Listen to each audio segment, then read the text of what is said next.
En un mundo donde todas las realidades son diferentes y nos queremos alejar de las redes sociales, vamos a hablar de los aspectos que tiene los cambios que se producen en la mujer cuando queda embarazada, en la búsqueda de un hijo, pero también cómo lo atraviesa el hombre, el sexo, las diferentes búsquedas, los deseos. Por eso creamos Gestar Realidades. Bienvenidos.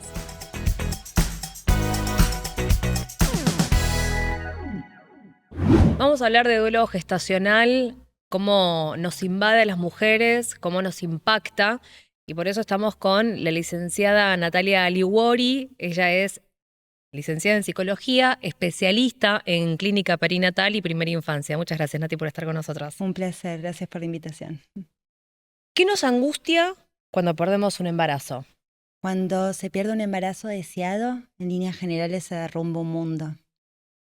La angustia acontece porque se truncan sueños, se pierde un proyecto anhelado, porque duele el alma, porque duele el cuerpo, porque duele el presente, porque duele el futuro, porque muchas veces duele también la identidad, sobre todo en el caso de las mujeres, que está muy asociada a la maternidad, aún hoy, siglo XXI, y seguimos hablando un poco del mito mujer igual madre, ¿no? Y hay algo de esto que no logra concretarse y que muchas veces genera culpa, genera autorreproches, genera autorrevisiones, a ver si eso tuvo que ver con algo que se hizo, con algo que se dijo, con algo que se comió. Y genera dificultades también a la hora de lidiar con el compañero o compañera cuando lo hay, con el entorno inmediato, con el sistema de salud mismo, que a veces no sabe bien qué hacer en estos momentos y cómo comunicar estas noticias o cómo acompañarlas. Ni hablar con el sistema, con las empresas, con los trabajos, ¿no? Bueno, un poco en todas las áreas genera muchas dificultades y muchos desafíos a afrontar. Ahora, siempre el embarazo está asociado a la felicidad y se habla muy poco de las pérdidas. Puede ser esto, una pérdida temprana, más avanzada, pero también hay diferentes duelos. ¿Qué significa perder un embarazo cuando había un deseo y también cuando no lo hay? Embarazo igual felicidad, que es cuestionable, ¿no? Pero es cierto que durante mucho tiempo se ha romantizado a la maternidad y se ha hablado de esta etapa vital como si fuera un estadio de realización y de plenitud, aun cuando de la mano de la felicidad o de la alegría aparecen muchas veces otras emociones, aparece ambivalencia, temores, pueden aparecer malestares, entre otras cuestiones. ¿Qué significa, no? Más allá, o sea, cuando está el deseo, pero también cuando no, o sea, cómo nos invade y cómo nos impacta esa pérdida de la que no se habla. Cuando llega a un embarazo, hay una modificación inevitable a la hora de tomar una decisión también respecto de su continuidad o no. Ese embarazo, que puede ser intencional, planificado o no, o llegar de forma sorpresiva, de alguna manera va a conmover también a tomar decisiones al respecto y va a poner en marcha procesos psíquicos para poder alojar a este ser o no, ¿no? De alguna manera. Esos desafíos van a traer también una serie de transformaciones a nivel identitarios. Si este embarazo continúa y por alguna causa se detiene involuntariamente, nos encontramos dentro de lo que llamamos los duelos gestacionales. Si este embarazo es voluntariamente interrumpido, puede haber un duelo o no, y eso va a depender también del lugar que haya ocupado para la persona. Es decir, no siempre que haya un aborto o una interrupción voluntaria va a haber un proceso de duelo, pero pueden haberlo también. ¿Es tabú hablar de la muerte, de la pérdida de un embarazo? Sí, recontra. En nuestra sociedad es tabú hablar de la muerte en general, en cualquier momento de la vida, ni hablar al comienzo de la misma. Es recontra tabú. Ejemplo de ello es que cuando una comienza a gestar, empieza a encontrar historias en los árboles familiares, ni hablar cuando se transita una pérdida. Recién ahí una se entera muchas veces que personas allegadas con quienes compartía grandes horas de sus días habían transitado por experiencias similares. Incluso dentro de los núcleos familiares esto sucede. Sí, es recontra tabú. ¿Y por qué decidimos callarlo? ¿Por qué no lo contamos, no lo exteriorizamos? Yo creo que en parte tiene que ver con que no tenemos una buena relación con la conceptualización de la muerte en nuestra cultura, no tenemos una buena relación tampoco con el dolor, con la angustia. Hay algo muy epocal también, esto que hablábamos antes, de todo el tiempo estar mostrando felicidad, alegría, realización, éxito, y cuando algo de esto queda asociado a mayores desafíos, a angustia, a lo que pueda ser sentido como un fracaso, es algo que se vela, que queda a un lado. Y esto lo único que hace es acrecentar los sentimientos de soledad, también el aislamiento, no tener con quién compartirlo y sentirse súper incomprendido en algo que además, si uno puede compartirlo, en cuenta que las vivencias son muy comunes y muy frecuentes, ¿no? Las sensaciones que se transitan y demás. Y hay algo de ese compartir que mitiga ese dolor. ¿En algún momento desaparece ese dolor o esa pérdida? ¿Se desvanece? No, me parece que lo que sucede es que la parte desgarradora deja de ser tal. Entonces es como si fuera una herida que la cicatriz, bueno, valga la redundancia, cicatrizó y se ve, se siente, ¿no? Hay algo que queda ahí como con una sensibilidad distinta. Ya no duele de la misma forma, pero ya se integra como tal. Sabemos que está ahí, la tenemos presente desde otro lugar. ¿Hay estadísticas o porcentajes de cómo son las pérdidas gestacionales? Si es temprano o si es avanzado. Sí, las pérdidas gestacionales habitualmente son más frecuentes al comienzo de la gestación. En líneas generales, cuando hablamos de pérdidas gestacionales, hay una estimación que se hace un poco a modo de visibilización de lo frecuente que es 1 de 4 embarazos se detienen. Esta cifra, que es inmensísima, o sea, estamos hablando de un 25%, es mucho más que cifra porque son historias. Son historias que acarrean también mucho dolor, son historias que muchas veces quedan silenciadas, que son desconocidas, y hay otras historias que son historias que motorizan y que generan mucha potencia y que generan proyectos también un poco para sensibilizar sobre la muerte gestacional y también perinatal. Como la historia de Joana, que hablábamos un poquito fuera de cámara. Joana tuvo a su bebé Ciro y sufrió violencia obstétrica y durante muchísimos años militó para que pudiera salir la ley de procedimientos médicos asistenciales y es ley desde 2023. Y bueno, gracias a Joana tenemos esta ley también que permite orientar lo que son las buenas prácticas de asistencia en las instituciones de salud, tanto en el ámbito público como privado. ¿Y se lleva a cabo esa ley? Bueno, como sucede con muchas leyes, Claro. ¿no? Con la ley de parto respetado y demás, hay instituciones en las que se garantizan estos derechos y hay instituciones en las que todavía falta. Hay un mito, ¿no? Esto que siempre decíamos, bueno, no lo cuentes, ¿viste? Que es la típica, que hace embarazada, bueno, lo cuento antes de los 3 meses, lo cuento y espero los 3 meses. ¿Por qué ese mito? ¿Por qué decidimos esperar? Pero, ¿qué pasa con esa ansiedad también que nos gana? Bueno, hay muchas parejas o muchas personas, muchas mujeres que esperan un poco por esto que hablábamos recién, ¿no? En el primer trimestre las pérdidas gestacionales son más frecuentes que las pérdidas que acontecen en el segundo o en el tercer trimestre. No hay una forma correcta, no quiere decir que una tenga que contarla o no tenga que contarlo. A veces no se cuenta por las dudas que ese embarazo se interrumpa. Lo que a veces también advertimos en el marco de los procesos terapéuticos y demás es que esta decisión no quede tan condicionada por ello y que una pueda pensar, bueno, si algo sucediera, con quién quisiera compartirlo también, ¿no? En quién quisiera apoyarme, quién necesitaría que lo sepa para que me pueda prestar un hombro, un oído. ¿Por qué lloramos algo que hasta el momento no conocemos, ¿no? Porque quedamos embarazadas, pero no tenemos ese vínculo, esa conexión, es muy reciente. Y lo duelamos, lo lloramos, y en muchas también son fechas que han quedado marcadas. Sí.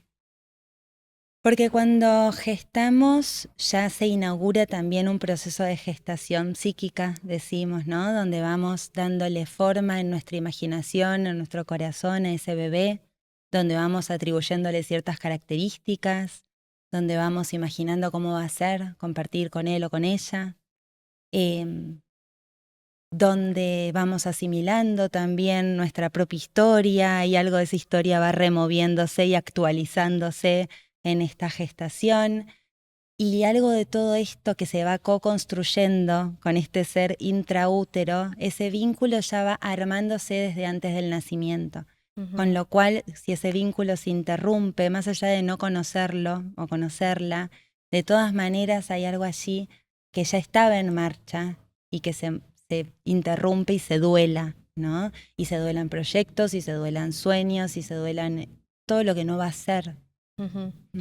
¿Hay algo de mandatos también con estos duelos gestacionales? ¿Algo que han vivido, por ejemplo, nuestras abuelas, nuestras madres, en otras historias, y esto se puede llegar a repetir?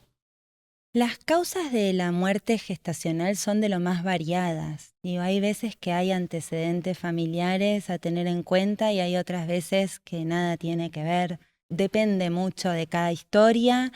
Sí hay algo del peso también de la historia familiar y de cómo cada una la vaya hilvanando en su biografía, a nivel genealógico, a nivel transgeneracional. Todo esto, no que vaya a suceder por cómo une el hilvane, ¿no? Sino cómo uno lo vaya transitando. No es lo mismo llegar a transitar un embarazo si en esa familia todos los embarazos se vivieron con miedo, si fueron complicados, si los partos se vivieron de tal o cual manera, hubieron pérdidas, que si no los hubieron, que si fue todo muy fluido, ¿no? Cada una llega a distintas instancias en su vida con un bagaje previo, ¿no? Sí. Con el cual se aproxima. ¿Cómo hacemos para después esto ya trasladarlo a la vida cotidiana? Nosotros nos enteramos hoy de esta pérdida, bueno, y al otro día tengo que seguir encarando las tareas, el trabajo. Y eso es ¿Cómo se rearma? de lo más difícil, ¿no? El mundo se derrumba y tener que levantarse y seguir, a veces sin posibilidad de hacer una pausa en el plano laboral, profesional.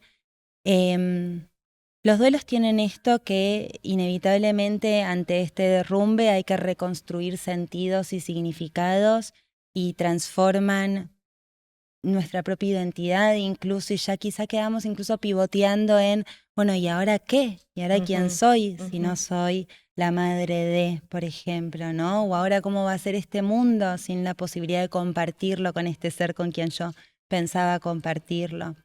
O todos los lugares que nos rememoran a esa persona, o todas las fechas significativas, ¿no? Que quedan ahí transversales, digo, desde la fecha de última menstruación, la fecha probable de parto, el día de las infancias, las fiestas, el día de la madre. Bueno, digo, hay determinados momentos que tienden a ser más desafiantes. Un poco es invitar, sí, a poder ir introduciendo pequeñas pausas, aunque sea para conectar con ese mundo interno y con el sentir, para poder ir procesando y elaborando algo de todo esto, en lugar de encapsularlo y de barrerlo bajo la alfombra, ¿no? Claro. Digo, el proceso de duelo es un proceso adaptativo saludable y necesario ante cualquier pérdida que acontezca en la vida, ¿no? Entonces, amerita, en la medida de lo posible, facilitar ese espacio. Y este silencio, ¿no? ¿Es mejor trabajarlo, exteriorizarlo, o también hay mujeres que deciden guardarlo por años hasta que se pueda llegar a dar otro embarazo? Algunas directamente nunca lo cuentan. ¿Cómo es esa diferencia, o cómo eso nos modifica también, nos atraviesa?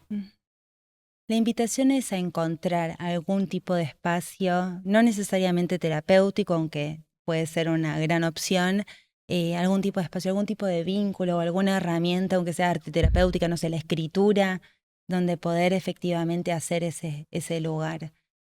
Sabemos que callar y encapsular no tiende a ser un buen signo de salud. Estas historias en algún momento afloran, ¿no? Todas esas vivencias suelen estar cargadas, tenidas de mucho dolor. No, entonces ese dolor necesita su cauce también. Sí, y si no, bueno, a veces lo que observamos también es que aparecen años después. Claro. Ante, no sé, un nuevo embarazo o historias de abuelas, decíamos, ¿no? Que por ahí ante el embarazo de sus hijas o hijos están allí resignificando algo de su propia historia y pudiendo empezar a poner palabra a algo que antes había quedado silenciado. Qué loco, ¿no? Esto, el tiempo que uno decide callarse por miedo o ¿O hay una mirada de afuera también, como una presión social o una presión exterior de cuando uno dice, bueno, yo perdí un embarazo, perdí tantos embarazos? ¿Hay como también algo de eso? Sí, sí lo hay. Siempre hay una influencia también de los contextos. A ver, no se vive de la misma manera, no adquiere el mismo significado de la muerte en nuestro país, en el contexto, no sé, en Oriente que en Sí. Occidente, en siglo XXI que en siglo XV, y en una religión u otra. Eso desde ya. Y después hay algo también de esto, de cuánto facilita la expresión o el silenciamiento, ¿no? En los entornos en los cuales nos encontramos. Familias por ahí en las cuales se tiende a hacer todo como más críptico y de esto no se habla y hay mucho secreto familiar muchas veces. Y otras familias en las cuales se naturaliza más hablar de estos procesos, vida, muerte, vida, cuidados. Sí, es inevitable que ejerza su influencia. Por eso hablamos muchas veces de procesos que son biopsicosocioculturales Ujú, también, ¿no? Está ujú. como toda esta pata de lo que se transita en el cuerpo, a nivel biológico, hormonal, está toda la pata de lo psíquico, de lo subjetivo, de lo emocional, e inevitablemente la danza, ¿no? Con el entorno y con la cultura en la que vivimos. Ujú, sí. Y para eso es fundamental los vínculos, ¿no? También. Desde ya, los vínculos y las redes como factor de protección de la salud mental. Ujú. Por eso hacemos mucho hincapié también en esto, el aislamiento, el silenciamiento, son factores de vulnerabilidad, son factores de riesgo para la salud mental. ¿Cómo lo atraviesa el hombre? Llevamos a cabo distintos procesos y también agregaría, ya que venimos hablando Ujú, de las influencias socioculturales, que hay diferencias también sexogenéricas de acuerdo a nuestra socialización. No ujú. lidiamos de la misma manera con las emociones habitualmente y después hay diferencias en cuanto a los recursos de afrontamiento de cada quien. Hay todavía un imperativo medio habitual en la masculinidad de ser el rol sostenedor, Ujú. ¿no? Em, y a veces tendemos a observar en consultorio, por ejemplo, en las paredes, en las parejas como cierta solidarización, ¿no? De, bueno, ahora uno está Ah, fuerte claro. y el otro se puede derrumbar y luego como cierta Se van, claro, alternancia en esto, ¿no? turnando. Bueno, ahora cuando yo estoy mejor, vos podés caer y en realidad los dos pueden estar derrumbados y derrumbados sostenerse también. Pero pero lo cierto también es que hay diferencias también en las licencias, ¿no? Mm, Entonces, a nivel laboral, por ahí estas pausas son distintas.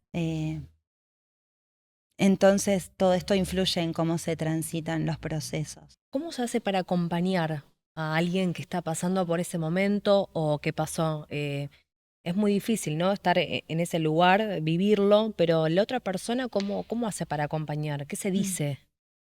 Es difícil vivirlo y es difícil acompañarlo, desde ya es difícil ser testigo de este dolor tan desgarrador. Y como decíamos, es difícil lidiar con el dolor, muchas veces propio y ajeno, con lo cual a veces con la mejor intención se dicen cosas que terminan siendo tremendas porque resultan muy invalidantes y generan aún más dolor y aún más sensación de invalidación y de Ujú. incomprensión, ¿no? Como, bueno, sos joven, ya pueden buscar otro embarazo, ya va a venir otro bebé, o ahora tenés un angelito, frases que decís como a quién Ah, pueden llegar a claro, consolar, no tal cual. sabemos, Sí, ¿no? sí, sí. Y desde ya que son dichas con la mejor intención, pero tienden a ser como muy poco felices. Ujú, Las recomendaciones en cuanto a cómo acompañar es un poco estar disponibles, atentos, sensibles. A veces es mejor un acompañamiento silencioso, un estoy acá, chiflame, llamame, te acompaño, te cebo unos mates, te llevo una comidita.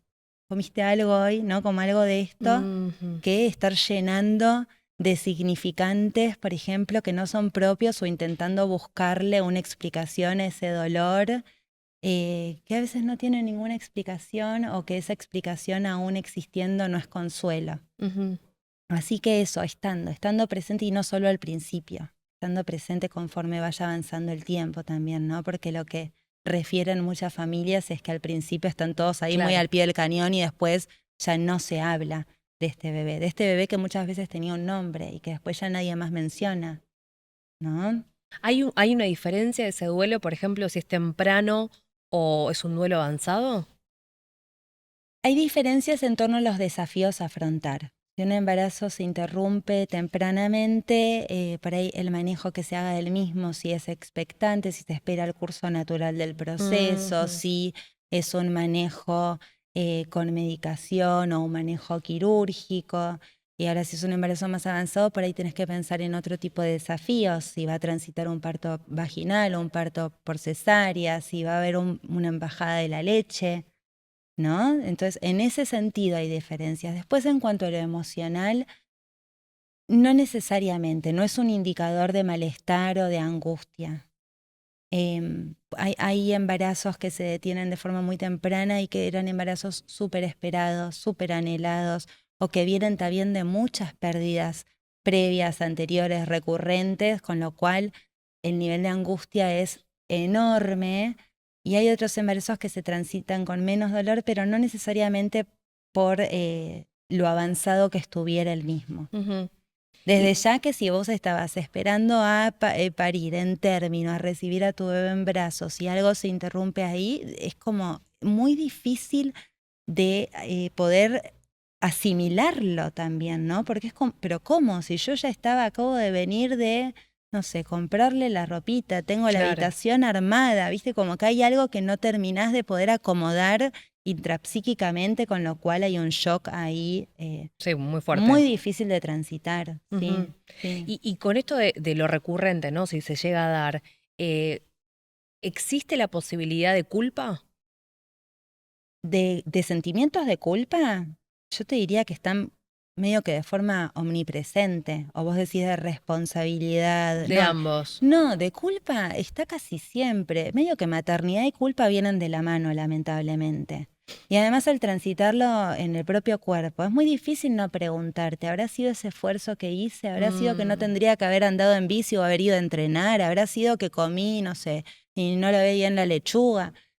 Como que hay algo de eso, o habrá sido que no estaba tan convencida de continuar con este embarazo y que como estaba angustiada o con dudas, no se quiso quedar este bebé. Hay algo muy alentado también por la época, mi sensación, el pensamiento mágico y cierta ilusión de que todo lo podemos controlar y todo depende de nuestra voluntad y deseo. Y no, lamentablemente no todo depende de nuestra voluntad y deseo, ni todo es nuestra responsabilidad. Hablando de la pareja en sí, Sí. porque es un trabajo de los dos, ¿no? Es una responsabilidad de los dos, un deseo de ambos. Eso sí, ¿cómo se modifica en la pareja la pérdida? Cuando nosotros hablamos de la maternidad, llegue este embarazo a término o no, llegue a nacer este bebé o no, hablamos de una crisis vital. Cuando hablamos de duelo, de pérdida gestacional, también hablamos de una crisis individual que acá además es una crisis doble. Claro. Porque si bien se duela a un mismo ser, son dos duelos distintos, singulares. ¿Por qué? Porque cada uno se vinculó con ese ser de una manera diferente, cada uno significó ese embarazo de una manera diferente, cada uno tiene sus propias historias de duelo a nivel personal y familiar, la muerte le significa algo distinto, cada uno tiene sus propios ritmos y recursos de afrontamiento y todo eso es un re desafío de acompasar en el vínculo de pareja, ¿no? Decir, bueno, a ver, esto, no sé, viñetas clínicas. Sí. No me habla de esto, yo estoy mal y quiero ver las fotos continuamente y él no las quiere ver. Podría ser ella, Claro. no importa, ¿no? Sí. Y bueno, y hay algo de esto de la diferencia en cómo se transita este periodo que supone una época o de afianzamos el vínculo de pareja y crecemos a través de esta crisis, o también muchas veces aumentan las separaciones. Claro. Eso sucede mucho, ¿no? Cuando hay una pérdida así de embarazo muy fuerte, se da esas separaciones, ¿no? ¿Y por qué? ¿Por qué no se llegan a completar o acompañar? Porque son instancias que marcan mucho, ¿no? Esto que te transforman y que atraviesan por completo y que a veces generan mucho compartido y mucho en común y que a veces generan que se profundicen las distancias, que no encontremos la manera de acompañarnos, de comprendernos, de respetarnos en los tiempos, en las formas. que no querramos lo mismo. También puede pasar que alguno de los dos integrantes quiera buscar un nuevo embarazo y otro día yo no quiero volver a arriesgar a pasar por esto otra Claro. vez. Entonces, bueno, es complejo y a veces supone desafíos añadidos a los de cualquier vínculo de Claro. pareja, que siempre es un trabajo, Sí, ¿no? Siempre es por laborioso supuesto, una sí, relación sí, humana. sí. Y ahora, esto también sucede cuando, por ejemplo, se está haciendo un tratamiento, ¿no? Para poder quedar embarazados. Y hacemos tratamiento y nunca se llega a lograr esa meta, ¿no? Por decirlo de alguna forma. ¿También se produce estas modificaciones en la pareja? Lo que tiene es que son como muchos momentos de muchas decisiones, que a veces se van tomando de forma conjunta y a veces no.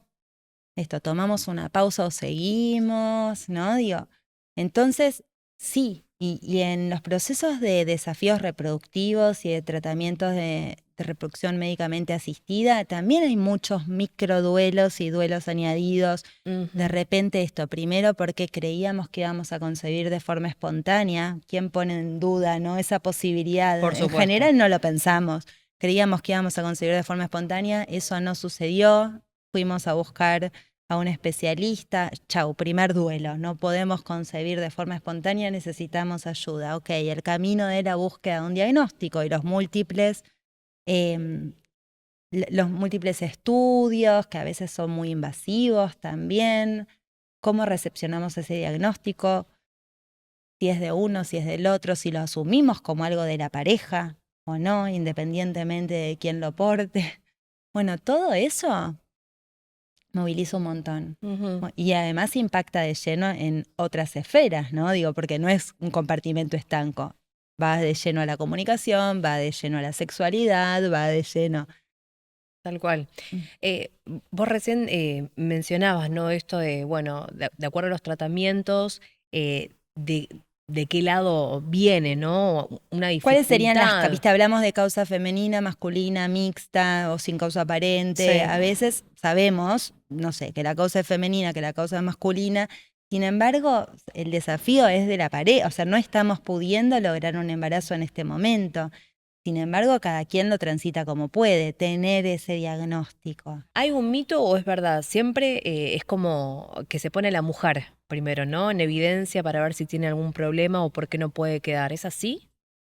Yo creo que tiene que ver en parte con que el modelo médico hegemónico todavía es bastante machista, entonces los estudios se suelen hacer a la mujer a buenas y primeras, y si hay un compañero varón, muchas veces se olvidan de que podemos arrancar también a hacer estudios y se pierde tiempo.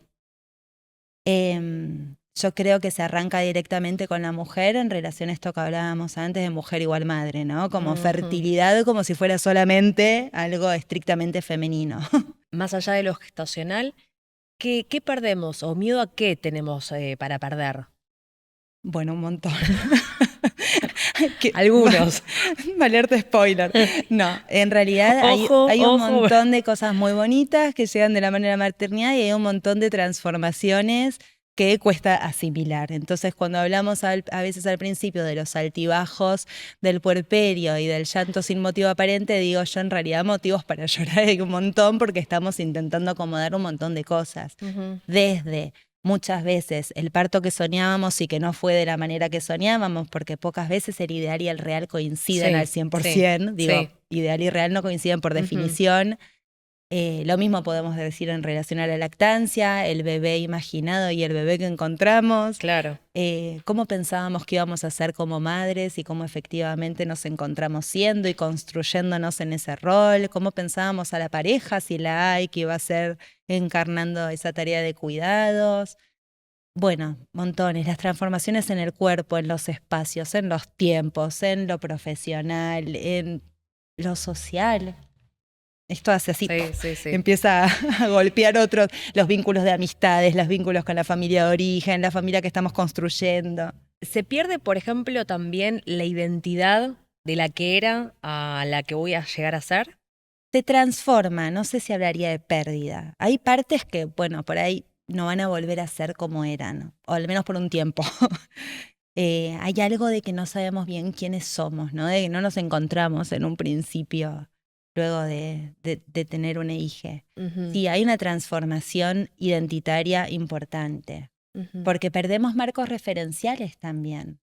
O sea, todos los espacios que habitábamos, todo lo que nos hacía un poco identificarnos con quién somos, ¿no? Todo lo que vos responderías que hace que Maga sea quien es, y después queda como todo en stand-by y decís, pará, ¿y quién soy entonces, Claro. no? Si no estoy viendo tanto a mis amigas, no estoy yendo a laburar, no me hallo en mi cuerpo, ¿no? O sea, de repente vas perdiendo un montón de esos esquemas y decís, no te gusta tanto lo que antes te gustaba, los temas de conversación cambiaron, todo eso Claro. hace que una se sienta un poco en un proceso de búsqueda de lo que no está encontrando que era y de descubrimiento de lo que ahora es. ¿Qué le dirías o qué consejo le podrías llegar a dar a esa persona que nos está escuchando y que está atravesando por una situación de las que fuimos desarrollando o que pasó por esa situación también?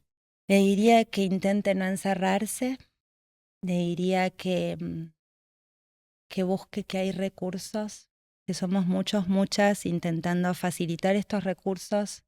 Estos recursos a veces son individuales, otras veces son grupales, algunos son arancelados, muchos son gratuitos.